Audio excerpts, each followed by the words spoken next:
Well, I just, have an announcement to make. I made it the other day. Tomorrow, I won't be able to teach meditation. I have to go to that eye doctor and have this procedure, which I do every couple of months. And it's just impossible to teach after he does that. So there will be no class tomorrow, but there will be one on Wednesday and Thursday and Sunday, this coming week. Does anyone have a question they would like to?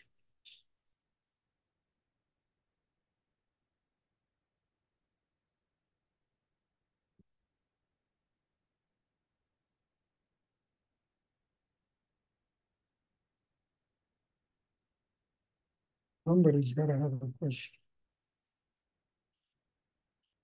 Stuart, I have a question, Bob Sink. Bob, you're my saving grace. Go ahead. You've told us the story of you witnessing your own father's crossing.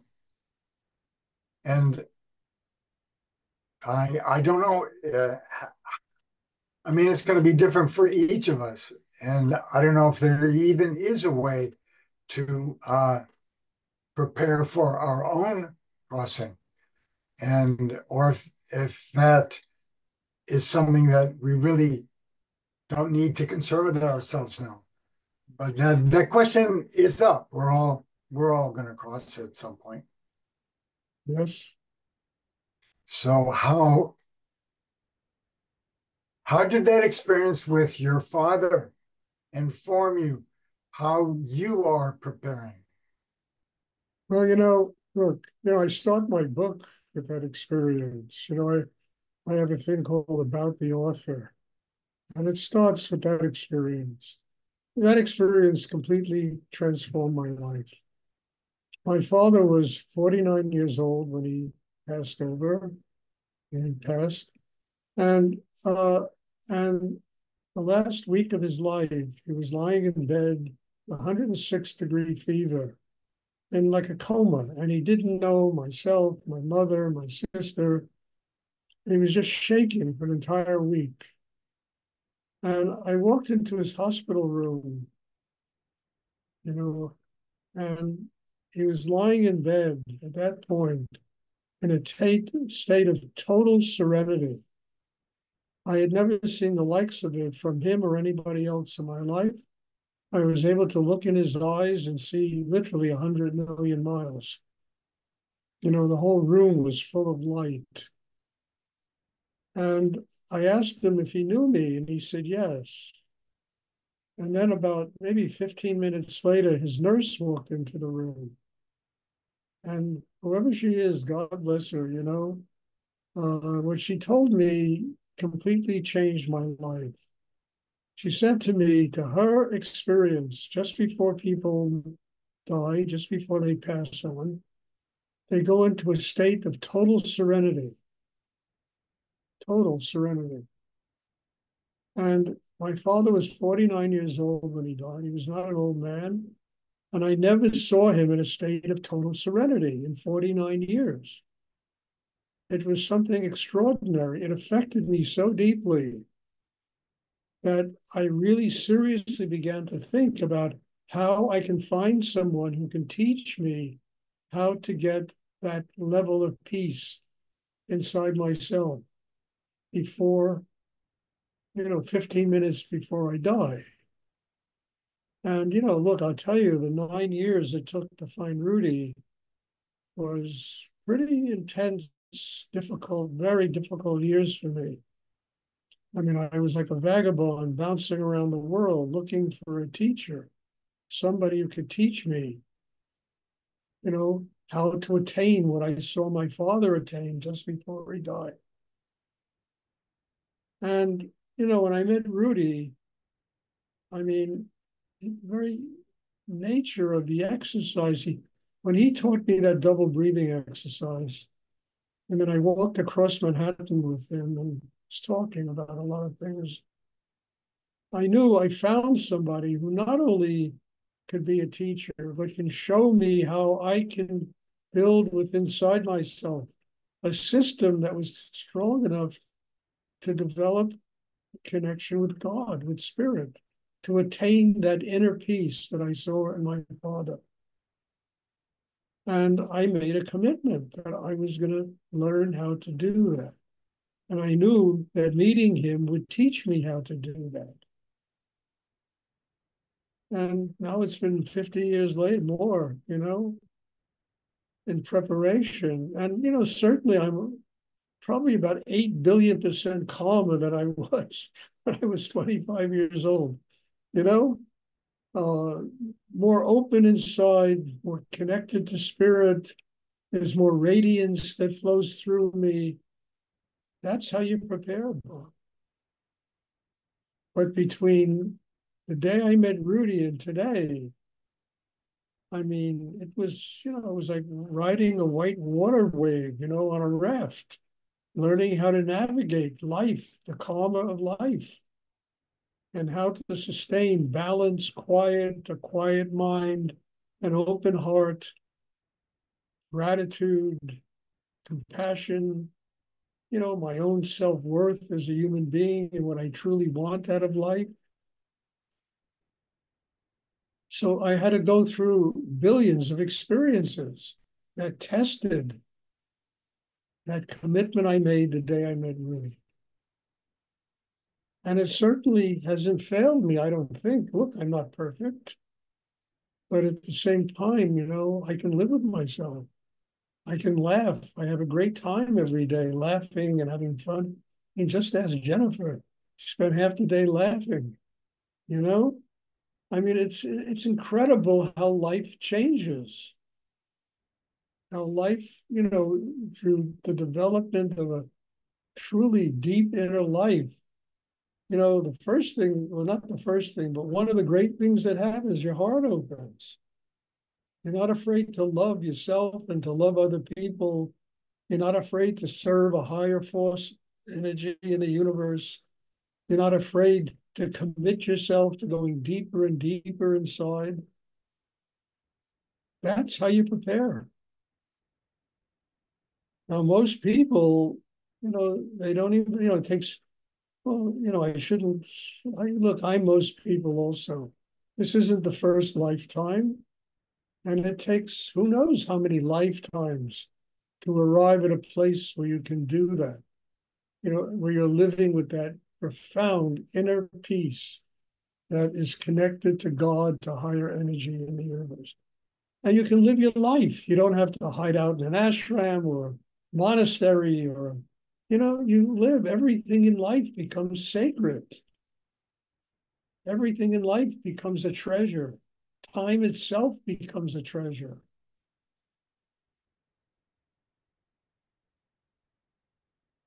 And we discover that life itself is the temple. It's the Mahaguru. And it's there to teach every single one of us how to attain that state of inner peace. Because people approach it unconsciously, it too often does exactly the opposite. Does exactly the opposite. And you're right, one day we all pass over,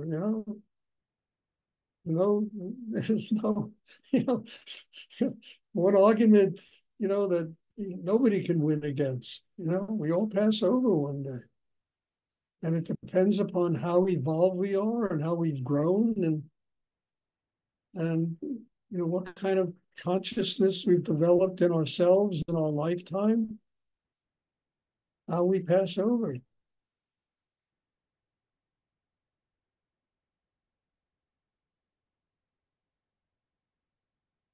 And it all comes down to one thing, that truly is unconditional love for oneself, one's family, people in one's life. And not just lip service gratitude and lip service love. That's just bullshit. I learned that from Rudy, where he really tore me apart one day, telling me, I'm tired of your lip service bullshit. Gratitude, I want real. I want to see it in your activity every day. And we did. We were in India, and boy, woo.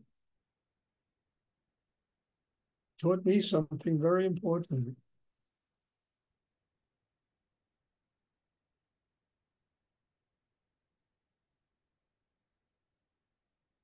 Does anyone else, I hope that's clear, Bob. Does anyone else have a question you would like to ask?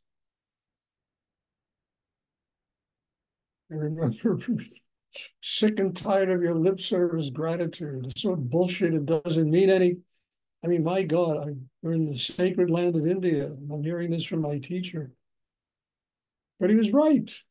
You know, I had to do more actively in the world to show my appreciation. So what did I do? I built 4 ashrams for him in Texas, and God bless, he never saw the restaurant and the house we built and everything else we did down there, you know? But it was simply out of gratitude. He gave me my life. And I always told him, these are not my ashrams, these are your ashrams. These are your students, they're not my students. And I've had endless problems with people. These are my students, not your students. I mean, that kind of crap. I can't tell you how many times I've been through it. It gets pretty disgusting. They're God's students, and all of us are just basically servants of God.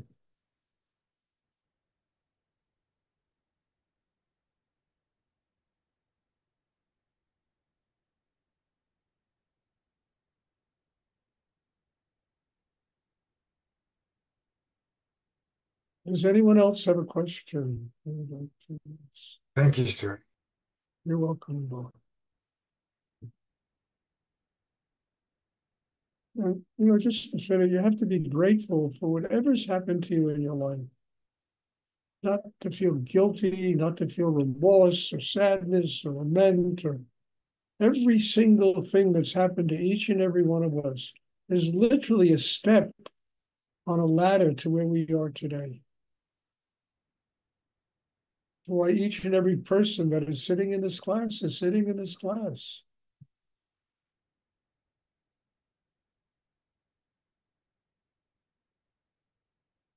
And it's certainly a much lighter way to look at life than, oh my God, what I did when I was 14 years old, and all of that stuff that is best to just dredge out of your system.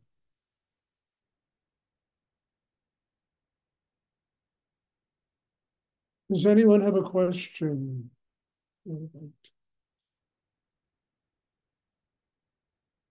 It's true. I mean, look, when I was a young kid, I was a really pretty good basketball player, you know? And I thought of getting scholarships and going to college and becoming a doctor, a lawyer, or some professional.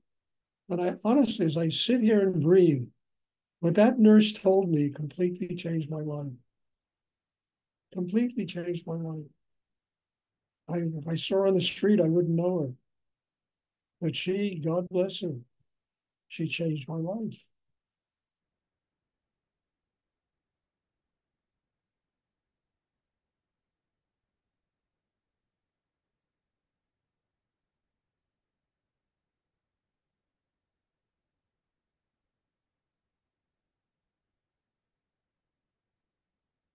Does anyone else have a question?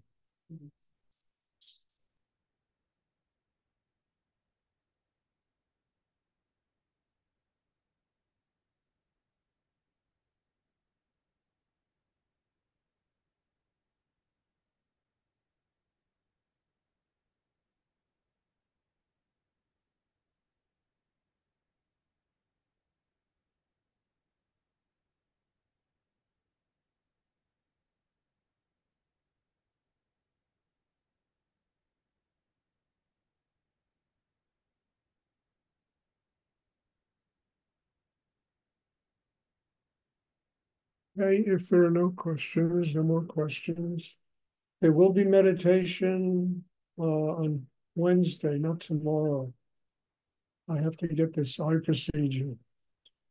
And then, you know, the following week after that, I got to take a vacation, you know. And I'm going to be taking about 10 days off. go up to the country and breathe fresh air and get away from the computer. So, there'll be plenty of classes this week. And when I get back, there'll be plenty of classes. And I think the classes will be much stronger when I get back and much deeper. Because sometimes when you take a rest like that, it completely revitalizes you.